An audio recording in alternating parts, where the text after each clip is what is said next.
What's up, y'all? We back again with another video. It's your boy Junior.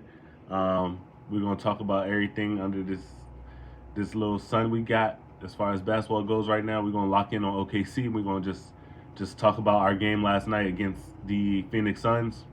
OKC won the game 119 to 123. But before we get into that, please go down below, like the video, subscribe, share the video, anything you want to do to help grow this, grow this thing we try and build together, because y'all are a part of my community and I appreciate y'all. I would not be able to do this without y'all. So thank you for watching once again. Join in, lock in with us. As you can see, give myself a little, these gonna go soon too, but right now, let's get into this business about OKC, man, and lock in on that. So OKC played Phoenix Suns, won the game 123 to 119. It went down to the wire. The refs was calling the game very, very close.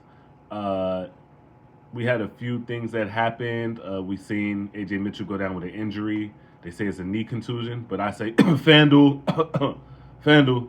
But who am I? He had 11 consecutive games with double-digit scoring. I'm sure a lot of people had him on their card, for 10 plus, and Chet was having a really good game, so it had to pull him. I didn't bet on this most recent game, but I definitely would have had AJ for that 10 plus, so I would have been very mad about that. Let's just get into the nitty gritty. So we'll start with the stats. Chet showed up big time last night. He had 23 points, 8 rebounds. One of the big things I did notice is his shooting. He was knocking down a lot of shots. He was 2 for 5 from 3. And his mid-range game was there. He was able to drive, and JDub was finding him on a lot of cuts. So that's the best part about having JDub back. So Chet was able to get some dunks and easy lands. He had a couple really good putbacks from rebounds also, which I liked about it.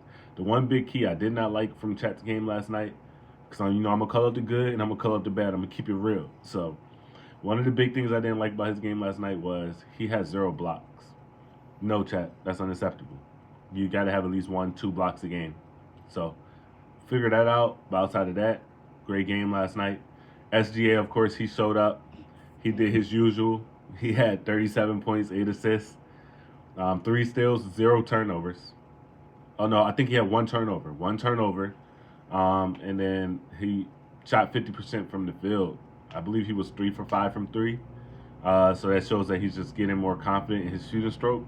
And if SGA can keep up his ability to knock down shots from the 3-point range, it just opens up the game for him way more, as we already all know. JDub, a little underwhelming, but it's expected. It's his first game back. He played 29 minutes. He had 8 assists. He was creating a lot. So that's one of the best parts of having JDub back, is he's very creative. Off the dribble, he can play make for other players on his team. He can also defend very well. He had 2 steals, 1 block. That's just, taking teams out of the game. That's damn near 6 points, you could say, that he, kept their team from scoring by getting 2 steals and 1 block. 11 points, and he was 3 for 12 from the field. I like that he was shooting. He wasn't ultra aggressive. He was trying to feel his way into the offense. With AJ Mitchell being missing, it gave JDub even more of a ball handler role while he was on the floor anyways. Something he's used to, but his shot just wasn't falling tonight. But I'm not worried about that. I'm sure that he'll be able to knock down shots. He had 1 good 3 where you've seen he knocked it down off the assist from Shea. So I'm not too worried about JDub. I'm sure he'll get back in the swing of things. He'll be back full form, by January. I'm sure he will. Cason Wallace, great game for him, man. He had 14 points, 2 for 3 from the 3-point line. I've been speaking about this Cason Wallace jump shot. If he can make his 3-pointer at a clip like this, 2 threes per game, 3 threes per game damn near, he's going to take his game to another level, because he already defends very well. To be the ultimate 3-and-D guy, he needs to shoot about 35 to 38%, I would say, from the field. And then he would need to make sure he continues to show up on the defensive end. He didn't have any steals tonight, but he did have 4 rebounds, and he did have 3 assists, so he was stuffing the stat sheet. Just kind of stepping in place of AJ Mitchell more on the ball handler side. I seen him go to the Baja a few times off the dribble. So yeah, man, he had a really big game last night too. J Will, J Will, as always, he shows up when he's needed. Isaiah Joe, he had his 10 points. He's going to come in and most likely drop 10, hit 2 threes. J Will had a lot of big time plays last night, big shots he made. Um, Only down thing I did see or weird thing I did see was when J Will was driving to the cup on one play. The guy literally posted up there, did what J Will does, set up for the screen, but he was like there for like a good 5, maybe 6 milliseconds. So damn near a whole second before J Will even ran into him. And it's like it's a simple dribble, hop step, float game. But I understand that J Will may not have that in his package yet, but I was just kind of appalled. Like, why you just run him over, J Will? You do this to people all the time, bruh. Just gonna run him over. But all right. Alex Caruso really underwhelming for me. He had 4 turnovers and he had 4 fouls. Mark played him, I think it was 29 minutes, I believe. Mark played him a fair amount, but I just think that it was a game where he probably should have just had let Dang play maybe and just gave AC the day off. I mean, I get that we're paying him like $80,000 overall of his contract. By the time he's like 34, I believe we're going to be paying him like 24 million. So hopefully we can get off of that contract before then, because I don't think he'll be able to produce at 34 the way he's producing now. But we'll talk about that for a later date. That's something for a later time. But Alex Caruso's contract was very sneaky when he signed it in December, and it might bite us in the ass. Maybe. Hopefully not. Hopefully he can keep producing. But last night he was just in the way to me. 4 turnovers, 4 fouls, man. Like come on. That is unacceptable. Unacceptable. Um, so I have a few topics I do want to talk about. I want to talk about how if you paid attention to the game, when iHeart isn't in the game, it's just a huge difference in like our force. That's the word. Our force that we have when we're playing other teams that may have a few big men and things like that. It's just you can just notice the difference in our interior force. It was just missing something. And iHeart, he's just a huge difference maker. That game would not have been that close. But I think that he may be a part of the reason why we have huge point differentials. That extra 8 points he gives us a lot of extra chance points with his rebounds. Just missing iHeart last night was a big key for why the game was close, I believe, but also the refs did play a part in calling everything. Any touch, grab, slap, movement, they was calling it. That's why Alex Caruso almost fouled out. So it was just a really weird game. AJ's Mitchell injury was kind of weird to me. Um, I hope he's healthy. I hope he'll be okay to go on Sunday against the Blazers. Once again, the Blazers. But hey, hopefully he's good and I'm ready to go in Portland on Sunday. SGA's clutch buckets, man. He was walking them down in the fourth. Walk, tween, sidestep, 3-pointer in your face, hold that. It was nothing no one can do. When SGA gets going on a heater like that, there's nothing you can really do to stop him.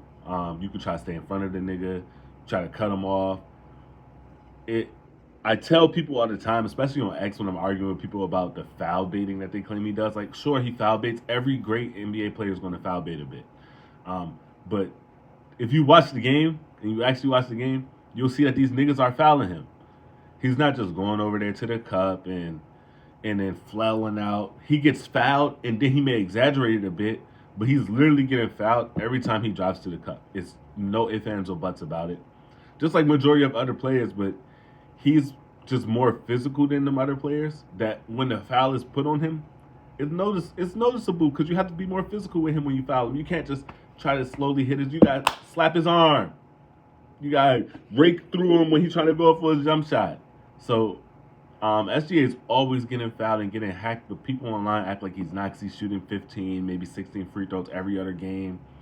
But no one speaks about the games where he has 0 free throws, or not 0, but less free throws than usual. He had a game recently where he had 8 free throws. A game before that where he had 6 free throws.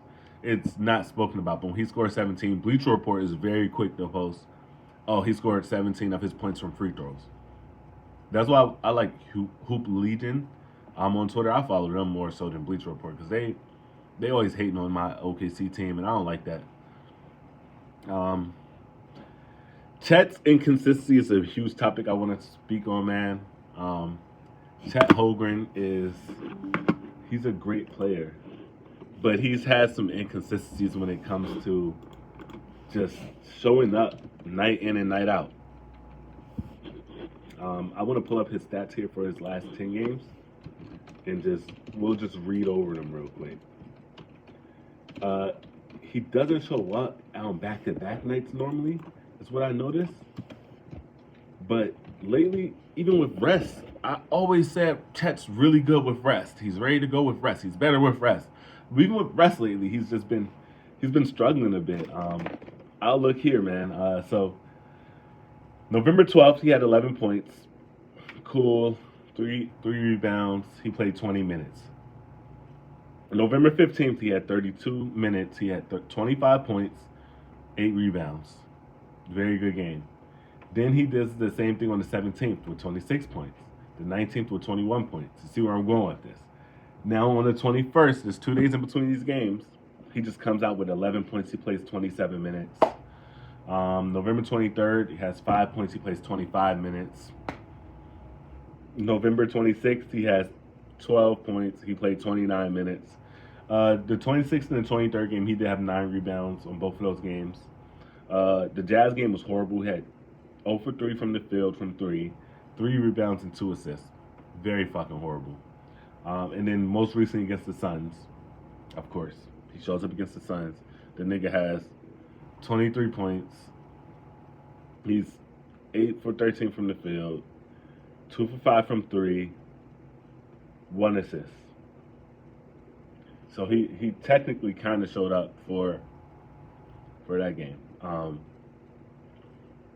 Where am I going with this, basically? Basically, what I'm saying is Chet just has a consistency problem. So he has games where he will show up and play big. He has other games where maybe he's just lacking the motivation, or he may just be tired, from the season. It is a long NBA season. I'm not playing it, so I don't know how it feels. I know when I play AAU, I'll be a little sore. Like, all right. But Chet's just not showing up, man, and we got to figure that out. I don't know if it's the coaching and the rotation patterns. I was watching one game, and the patterns that Dagnall's kind of using is kind of awkward, and it was probably because he was waiting for JDub to get back to kind of stop staggering things so much. But Chet will play like 3 minutes, then sub him out. Dagnall will sub him out, and then put him back in with like 2 minutes to go in the fucking second. It's like he can't really get a rhythm, and I'm starting to believe that Chet's a rhythm player. So he needs to play the game, get a rhythm going first. So we need to call a few plays for him in the first 2-3 minutes of the game to get him a rhythm going. And then once he gets a rhythm going, you let him play a bit, then you sub him out maybe 6-7 minute mark of the first quarter. Give him a little rest and get him back in at like the 3 minute mark and let him play all the way down to like the 5 or 4 minute mark into the second quarter. And then let him rest go into halftime. That's how I would kind of play Chet maybe. So I can front load. I would cut him down in the front a bit so I can back load him on the back end and play him more at the end of the game. But Dagnall tends to bench Chet in fourth quarters and then play him for the last 3 minutes of the fourth quarter. It's very confusing to me. I don't know. The rotation patterns have been weird. So I don't want to say it's Dagnall's fault, but they need to sit down and have a sit-down meeting and figure out how to get Chet more consistent. Because with JDub getting back and ramping him up more and more, and JDub starting to take more shots and get more in the flow of the offense, we need Chet to be able to consistently hit down certain shots and things like that and not stray away from that. Because if Chet's inconsistent, as JDub starts to get more consistent, and we already know SGA is going to stay consistent with his scoring, it just kind of puts us in a weird, awkward place where it's like, is Chet really the third option? Or is it AJ Mitchell now? Or is it Aaron Wiggins coming off the bench? You know what I mean? I don't want to push that narrative. We all know Chet is really the second or third option. JDub, some games it may be JDub that's the third option, and some games it may be Chet. They're going to flop back and forth. But eventually we're going to have to lock it in. Like, who's the second option? Who's the third option? All NBA teams have a pecking order. Our players get along well. They all are friends, so they'll be able to figure it out. But I just want to see Chet more consistent J-Dub begins to ramp it up and get more consistent himself, we need to make sure Chet can keep it going. If you look at the Lakers' big three right now, man, they're playing out of their fucking mind. I don't. I pinch it, it's like a little grain of salt. I don't take too much from it because they're playing teams that I feel like don't defend how we defend. And when we defend, we flower all over the floor. We're shutting down the passing lanes, jumping the passing lanes. So I feel like we will ultimately beat the Lakers in any type of series we are in with them. But their big three is playing crazy. Like LeBron the other night just had 23. Then you had Ayton. Can't forget about Ayton. He had like 16. Austin Reeves had 35, and then Luka had like 38. What the fuck you supposed to do with that? I mean, granted, I don't know if that big four or big three, whatever you want to call it, can play all the minutes because I'm sure they're going to play a lot of minutes per game. But that's a scary big three to see when the Lakers are moving like that, and then our big three is a little still trying to get back on their feet. But we're 19-1 because we have a really good team. We have the best player in the NBA, in the SGA. I'm one of the best scorers in the NBA, into JDub that's starting to come back, and the best defenders. And then we have some of the best role players like AJ Mitchell, Isaiah Joe, Jalen Williams, Aaron Wiggins. You know what I mean? All them players show up on a night in and night out basis. And we can't forget my guy Alex Caruso diving and sliding all across the floor. Then you have Lou Dort and Cason Wallace locking shit up on the defensive end in the starting lineup. Shea, he's going to defend and play the passing lanes. He's actually an underrated blocker for his position, and then he does get a lot of steals. So I'm looking forward to more of this season, man, and just seeing where we go from here. I just want us to win a championship, and then I want us to take the Clippers first round pick from them. It's crazy that they just lost to the Grizzlies, let the Grizzlies come back by 14 and beat them. So I'm pretty sure that we're going to have their pick, and it may be a top 5 pick. And if we get AJ, I'll be fine with it. But personally, I want one of the power forwards out of there, man. I want Wilson, Caleb Wilson. I'll take him. Or Cameron Boozer, one of the Boozer twins, the big guy. I'll take him. Or that Koa guy. I'll take him. I'm sure there's a lot of like other young up-and-coming college players that I'm missing right now, but I have more around March Madness, obviously. Like, that's when we really pay attention. But I want Caleb Wilson to keep it real. I want us to grab him. He's a raw talent. You can see that he doesn't really have a jump shot yet, but he's more athletic than almost everybody, and that translates to the defensive end. That's more so what I'm worried about. We already got Sorber that's going to come back. I want us to move on from Topic. Sadly, but if we can move on from Topic, we got Sober. Grab this other big man in this draft this year, but OKC, the recruiting staff is crazy, so they may find something that we're not even thinking about. But that Clippers pick, I'm speaking into existence right now. It will be OKC's pick. We will have it, and it will be like a top 5 pick, man. So yeah, thank y'all for tuning in. Like, subscribe, share the video. I'll be back with more content, more videos. I'm trying to figure out what direction I really want to go with this page. So we're going to see how it goes.